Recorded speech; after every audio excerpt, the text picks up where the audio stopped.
Good morning, folks. This is Greg Judy at Green Pastures Farm.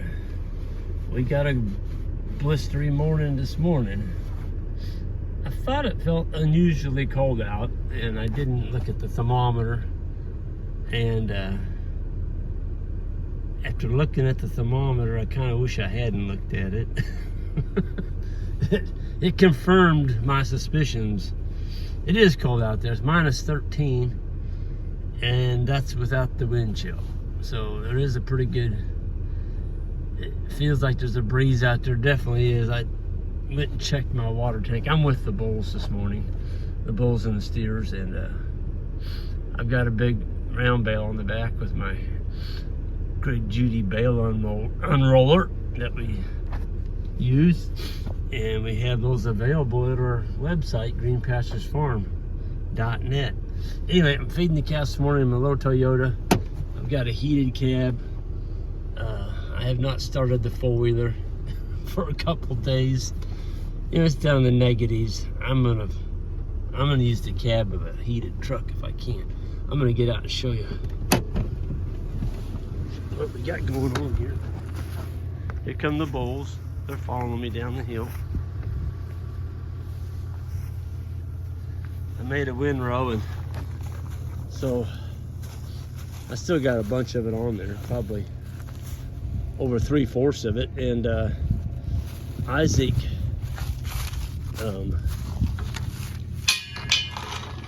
that cranked up where that hook didn't come down. Always, folks, when you unroll a bale of hay with my unroller, always take the hook off. I see a lot of people that have these and they're making videos with them. They got the hook still hooked in up there, and they're going across the paddock, and that winch is just bouncing up and down. All you're gonna do is tear your winch up. Take it off. That hook doesn't need to be up there. When you get the partial that you want unrolled done, then just hook it back up, jack the rest of your bale up, and go from there. And yeah, the bulls have caught up to me. Anyway, I went up there and checked my water tank. It's below the pond. It's one of those pride of the farm.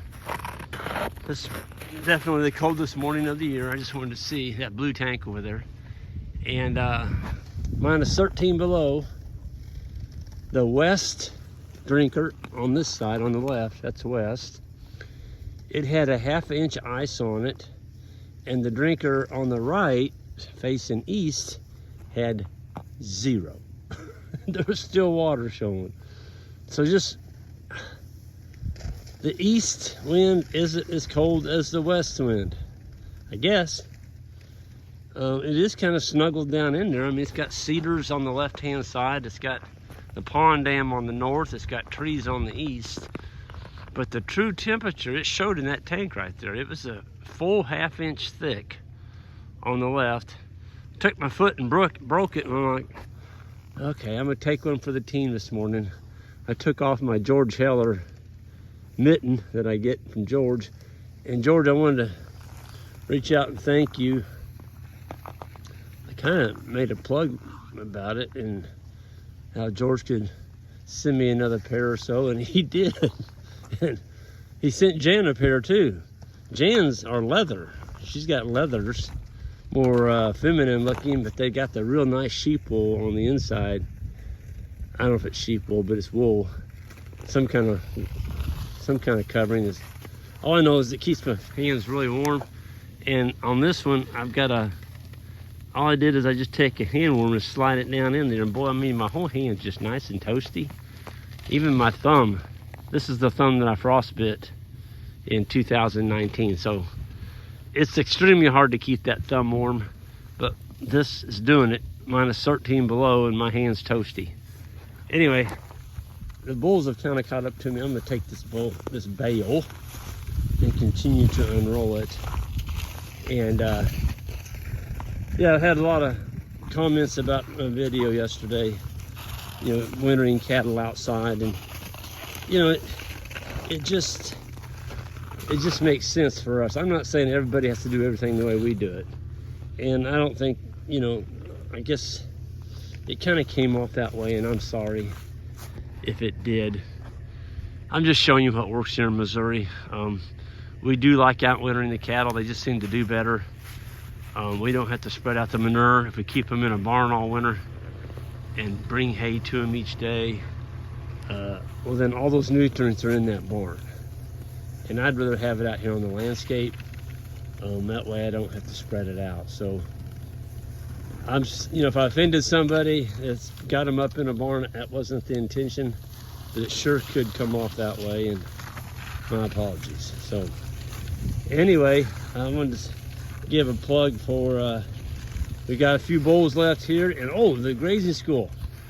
Ian's coming back in May, and it's gonna be the 8th through the 10th, Thursday through Saturday. And it's starting to get quite a few in there, and once it's filled up, we're not going to extend it. There's only so many seats, and when it's full, it's full. So go to greenpasturesfarm.net, check that out. And then for you beginners, we do have a beginners grazing school the following week with Abram Bowerman and myself, and that'll be a Friday through Saturday. It's the very next week. And that's on our website. You can go there and look at it. And that one's going to be covering a lot on sheep and cattle. And we're excited. It's starting to fill up as well. So anyway, I just want to give that plug. And everyone out there, be safe. It's cold out. You know, even if you're driving to the store, anytime I go anywhere in this kind of weather, I always ask myself, what if I had a flat tire? Ask yourself that. Could you deal with it with the way you're dressed? So, you know, I went down to West Plains on Friday as a speaker down there at the South Pole sale, the first annual South Pole sale held at West Plains. And huge crowd. I mean, it was crazy. A lot of people showed up down there. Had some good cattle for sale too. Anyway, when I left, this is what I brought. I had all this in my truck just in case, you know, it had any kind of issues. I could put on my clothes and I wasn't going to freeze to death. So that's, you know, that's all part of it. So protect yourself. Always plan for the worst, hope for the best, plan for the worst, and that way if something does happen, you're always going to be safe. I want everybody to be safe after this. Cold weather will kill you. You hear about it every year. People die in this extreme weather because, you know, they didn't have the proper things with them to keep from freezing to death, basically. So, yeah. Folks, I'm going to get out here. That sun's coming up. I know it looks warm out here. It's not. Trust me, it's not. And my little Toyota, you got my heater going in here. Oh, gosh. Yes. Oh, man. Woo! Gosh, that feels good. I feel like my face is about froze off. Ah, yeah, it's cold. I'm gonna end this and I'm gonna get this thing going and get these bulls fed. Everyone be safe out there, and we'll see you next time. Take care.